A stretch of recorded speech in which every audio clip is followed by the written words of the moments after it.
கொட்டாஞ்சேனையில் இடம்பெற்ற துப்பாக்கிச் சூட்டு சம்பவத்தில் ஒருவர் பலியாகியிருந்தார். தொடர்ச்சியாக அந்த சம்பவத்துடன் தொடர்புபட்டவர்கள் என்று கைது செய்யப்பட்ட இருவரும் தற்பொழுது சுட்டுக்கொலை செய்யப்பட்டிருப்பதாக செய்திகள் வெளியாகியிருக்கிறது. இந்நிலையில் சுட்டவர்கள் சுடப்பட்டார்களா அல்லது சுடச் சொன்னவர்களை காப்பாற்றுவதற்காக அவர்கள் சுடப்பட்டார்களா என்கின்ற அடிப்படையிலே தமிழ் தேசிய மக்கள் முன்னணியின் ஊடக பேச்சாளர் சுகாஷ் அவர்கள் ஒரு கருத்தை பதிவிட்டிருக்கிறார். அதை தாண்டி இந்த விடயம் சர்ச்சையை ஏற்படுத்தி இருக்கிறது. இதிலே யோசிக்க வேண்டிய அல்லது மறைக்கப்பட்ட பல சம்பவங்கள் இருக்கிறது. இவை தொடர்பில் தான் இந்த தொகுப்பிலே விரிவாக பார்க்க இருக்கின்றோம். அதற்கு முதல் ஏகே ரிப்போர்ட் எனப்படுகின்ற இந்த யூடியூப் சேனலை சப்ஸ்கிரைப் செய்து கொள்ளுங்கள். தொடர்ந்து அருகில் இருக்கின்ற பெல் பட்டினை கிளிக் செய்வதனூடாக நான் போடுகின்ற ஒவ்வொரு காணொளிகளையும் உங்களால் உடனுக்குடன் பார்வையிட முடியும்.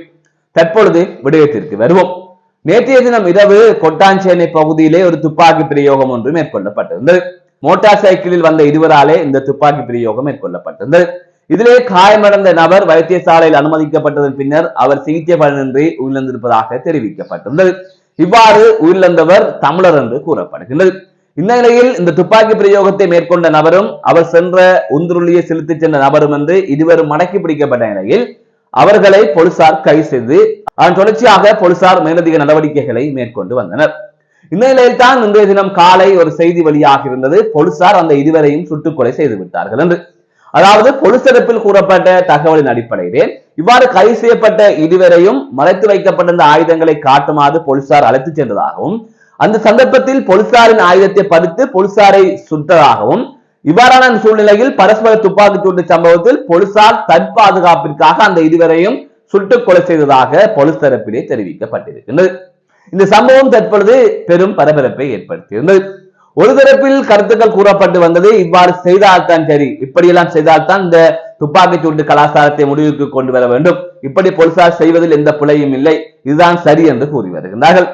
இன்னொரு தரப்பில் இவ்வாறு போலீசார் சட்டத்தை கையில் எடுத்தால் எதற்காக சட்டம், அவர்கள் போலீசாரை நோக்கி துப்பாக்கி பிரயோகம் மேற்கொண்டிருந்தால் கூட அவர்களை காலு சுட்டு பொறுத்திருக்கலாம். அதை தவிர அவர்கள் நேற்றைய தினம் இரவு மடக்கி பிடிக்கப்பட்ட போது அவர்களுக்கு கைவிலங்கிட்டு அவர்களை அவ்வளவு அடக்குமுறைக்கு வைத்திருந்தார்கள். அப்படி இருக்கின்ற போது எவ்வாறு அவர்கள் கைவிலங்குகளுடன் போலீசாரின் துப்பாக்கியை பறித்து சுட்டிருப்பார்கள் என்ற வகையிலும் பல கேள்விகள் எழுப்பப்பட்டு வருகின்றது.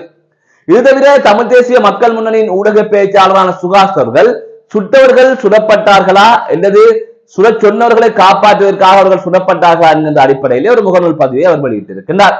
ரட்ட அணுரட்ட என்றும் அவர் அதிலேயே குறிப்பிட்டிருக்கின்றார். அவர் சொல்ல வருகின்ற விடயம், இவர்களுக்கு மேலே ஒருவர் இருந்திருப்பார், அவர் சொல்லித்தான் இந்த துப்பாக்கிச் சூட்டு சம்பவத்தில் அவர்கள் ஈடுபட்டிருப்பார். இவ்வாறு சுட சொன்னவர் ஒரு முக்கிய புள்ளியாக இருந்திருக்கலாம். அவர் நாளை மாட்டிக்கொள்வார் என்பதற்காக இவ்வாறு துப்பாக்கி பிரயோகம் மேற்கொள்ளப்பட்டிருக்கலாம். அவர் அனுராசுக்கு வேண்டப்பட்டவராக கூட இருக்கலாம். இவ்வாறான கருத்து அவர் போட்டிருக்கிற அந்த பதிவுக்கு பின்னணியிலே இருக்கின்றது. இதனை தாண்டி இந்த சம்பவம் என்பது பெரும் அதிர்வலைகளை ஏற்படுத்தியது. இந்த நிலையில் இதனை தாண்டி பல விடயங்கள் இதிலே பேச வேண்டி இருக்கின்றது. அதாவது துப்பாக்கி பிரயோகம் மேற்கொள்ளுகின்ற நபர்கள் தண்டிக்கப்பட வேண்டும், சட்டத்தின்படி அவர்கள் தண்டிக்கப்பட வேண்டும். அதை மீறி இவ்வாறு போலீசார் தன்னிச்சையாக ஒருவரை சுட்டுக் கொள்கின்றார்கள் என்று சொன்னால், அதாவது அவர்களுக்கு சட்டம் இருக்கின்றது, அவர்களின் தற்பாதுகாப்பிற்காக சொல்லலாம் என்று இருக்கின்றது, அவ்வாறு அவர்கள் தங்களது தற்பாதுகாப்பிற்காக இவ்வாறு துப்பாக்கி பிரயோகம் மேற்கொள்கின்ற என்ற போர்வையிலே என்ன செய்வார்கள் என்பதெல்லாம் பொதுமக்களுக்கு ஓரளவு விளங்கும் என்கின்ற வகையிலே பல கருத்துக்களை காணக்கூடிய வகையிலே இருக்கின்றது. ஆகவே திட்டமிட்டு அவர்கள் கொலை செய்யப்பட்டிருக்கிறார்கள். இதே போல மற்றவர்களுக்கு நடந்ததா? இல்லையே, இவர்களை மட்டுமே இலக்கு வைத்து நடக்கின்றபடியால் இதற்கு பின்னணியிலே ஏதோ ஒன்று இருக்கின்றது என்கின்ற கருத்தும் நிலை வருகின்றது. அதை தாண்டி பாதாள உலக குழுக்களின் அட்டகாசம் என்பது தற்பொழுது தலை தூக்கி இருக்கின்றது. இந்த குழுக்களை சேர்ந்த பலர் இனங்காணப்பட்டிருப்பதாகவும் அது தொடர்பான நடவடிக்கையை முன்னெடுக்க இருப்பதாகவும் போலீஸ் தரப்பிலிருந்து தெரிவிக்கப்பட்டிருக்கின்றது. இந்த நேரத்தான் பாதுகாப்பு அமைச்சின் செயலாளர் ஊடக சந்திப்பு நடாத்தி தொடர்பான தகவலை வெளியிட்டிருந்தார். அதிலே ராணுவத்தில் இணைந்த பலர் சட்டவிரோதமாக ராணுவத்தில் இருந்து வெளியேறி ராணுவத்திலே ஆயுத பயிற்சியை எல்லாம் பெற்றதன் பின்னர் சிலர் ஆயுதங்களுடனும் சிலர் ஆயுதங்களை விட்டுவிட்டும் பாதாள உலக குழுக்களுடன் சேர்ந்து கொள்கின்றார்கள். அதன் பின்னராக இவ்வாறான சம்பவத்திலே ஈடுபடுகின்றார்கள். போலீசார் ராணுவத்தினருக்கு அவர்களை கைது செய்வது என்பது இலகுவான வேலை. ஆனால் அவர்களை கைது செய்ய சொல்லி நாங்கள் இப்போது கூறியிருக்கின்றோம். அடுத்த கட்டமாக அந்த கைது நடவடிக்கைகள் எல்லாம் மேற்கொள்ளப்படும் என்று அவர் குறிப்பிட்டிருக்கின்றார். இதுவரை பொலிஸ் அதிபர் கூறியிருக்கின்றார், இந்த வருட ஆரம்பத்தில் இருந்து தற்போது வரை 17 துப்பாக்கிச் சூட்டு சம்பவங்கள் பதிவாகி இருக்கிறது, 5 கூறிய ஆயுதத்தினால் தாக்கப்பட்ட சம்பவங்கள் பதிவாகி இருக்கிறது, இது தொடர்பாக நாங்கள் நடவடிக்கை எடுப்போம் என்று கூறியிருக்கிறார். இவ்வாறு போலீஸ் தரப்பு பாதுகாப்பு தரப்பு தகவலை தெரிவித்து வருகின்ற நிலையில் இவ்வாறான நிலையில் சஞ்சீவர்கள் நீதிமன்றத்தில் வைத்து சுடப்பட்டு கொலை செய்யப்பட்டிருந்தார். அதுக்கு பிறகு மாத்திரம் 3 சம்பவங்கள் இவ்வாறு இடம்பெற்றிருக்கிறது. 2 சம்பவங்கள் துப்பாக்கிச்சூட்டு பிரயோகம், மற்றொரு சம்பவம் துப்பாக்கிச்சூட்டு முயற்சி. ஆகவே இந்த 3 சம்பவங்கள் தொடர்பாக செய்திகள் வெளியாகியிருந்தது. ஒன்று, ஜாயல பகுதியிலே கடற்கரையிலிருந்து சடலம் ஒன்று மீட்கப்பட்டிருந்தது. அவரும் குற்றச்செயல்களுடன் ஈடுபடுகின்ற ஒரு நபர் தான். இந்த நிலையில் அவர் சடலம் மீட்கப்பட்டதாக போலீசார் தெரிவித்திருந்தார்கள். அவரது உடம்பில் துப்பாக்கிச்சூட்டு காயங்கள் இருந்ததாக தெரிவிக்கப்பட்டிருக்கிறது. அதனைத் தொடர்ந்து நீர்கொழும்பு பகுதியிலே வர்த்தகர் ஒருவரை மோட்டார் சைக்கிளில் சென்ற இருவர் துப்பாக்கியால் சுட முயற்சிக்கிறார்கள். அப்போது துப்பாக்கி வேலை செய்யவில்லை. அவர்கள் அங்கிருந்து சென்றதாக கூறப்படுகிறது. இது தொடர்பான சிசிடிவி காட்சிகளும் வெளியாகிறது. அதாவது கப்பம் கேட்டிருக்கிறார்கள். அந்த வர்த்தகர் கப்பம் கொடுக்காதால் அவரை சுட வந்திருப்பதாக தெரிவிக்கப்பட்டிருக்கிறது. இவ்வாறு சுடச் சென்றவர்களில் ஒருவர் கனையமுள்ள சஞ்சீவவின் நண்பரும் சீடரும் என்று சொல்லப்படுகிறது. இந்த நிலையில் அவர் இறந்தாலும் அவரது கிளைகள், அவருக்கு கீழே இருக்கின்ற அந்த அமைப்பு என்பது இயங்கிக் கொண்டுதான் இருக்கின்றது. இதனூடாக அது தெரிகின்றது. இவ்வாறான பின்னணியில் தான் அதற்கு பிறகாக கொட்டாஞ்சேனையிலே குறித்த துப்பாக்கிச்சூடி சம்பவம் பதிவாகியிருந்தது. ஆக தொடர்ந்து இடம்பெற்று வருகின்ற இந்த துப்பாக்கிச்சூடி சம்பவங்களை முடிவுக்கு கொண்டு வர வேண்டும் என்பதில் எந்த மாற்று கருத்தும் இல்லை. ஆனால் துப்பாக்கிச்சூடி சம்பவங்களின் மூலம் பெரிய முதலைகளை, அதாவது அரசியல்வாதிகளை காப்பாற்றுவதற்கு அரசாங்கம் முயற்சி செய்து வருகின்றது என்கின்ற குற்றச்சாட்டுகள் இருக்கின்றது. கடந்த காலங்களை எடுத்து பார்த்தால் யார் ஜனாதிபதியாக வந்தாலும் இவ்வாறான சம்பவங்கள் இடம்பெறும். காரணம், அவர்களுக்கு ஏற்ற ஆட்சி வருகின்ற போது பாதாள உலக குழுக்களின் தலை தூக்கப்படும். இவர்களுக்கு ஆதரவாக ஒரு குழு இருக்கும், இந்த ஆட்சிக்கு ஆதரவாக ஒரு குழு இருக்கும், ஒரு அரசியல்வாதிக்கு ஆதரவாக ஒரு குழு இருக்கும். அவர்களின் ஆதிக்கம் கொடுக்கின்ற போது மற்ற குழுக்களை போட்டு தள்ளிவிட்டு இவர்கள் ஆதிக்கம் செலுத்துவார்கள். இதுதான் காலங்காலமாக நடந்து வருகின்ற விடயமாக இருக்கிறது.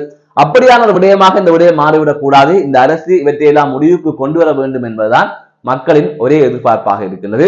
பொறுத்திருந்து பார்ப்போம் என்ன நடக்க இருக்கின்றது. இந்த பாதாள உலக குழுக்களை இவர்கள் முடிவுக்கு கொண்டு வருவார்களா என்று. ஜாழ்ப்பாணத்திற்கு வருகின்ற புலம்பெயர் தமிழர்களை ஏமாற்றி மோசடி செய்த பெண் கைது செய்யப்பட்டிருப்பதாக தெரிவிக்கப்பட்டிருக்கிறது. ஜாழ்ப்பாணத்துக்கு வருகின்ற புலம்பெயர் தமிழர்களை இலக்கு வைத்து கிளிநொச்சியை சேர்ந்த பெண் ஒருவர் வீடு வீடாக சென்று எனக்கு சத்திர சிகிச்சை செய்ய வேண்டும் என்று போலி மருத்துவ சான்றிதழ்களை காட்டி அவர்களிடம் பணம் பெற்று வந்திருக்கின்றார். ஜாழ்ப்பாணம், திருநெல்வேலி, கோப்பாய், கோண்டாவில் போன்ற பகுதிகளுக்கு சென்ற குறித்த பெண் இவ்வாறு பலரிடம் மோசடியாக பணம் பெற்றதாக தெரிவிக்கப்பட்டிருக்கிறது.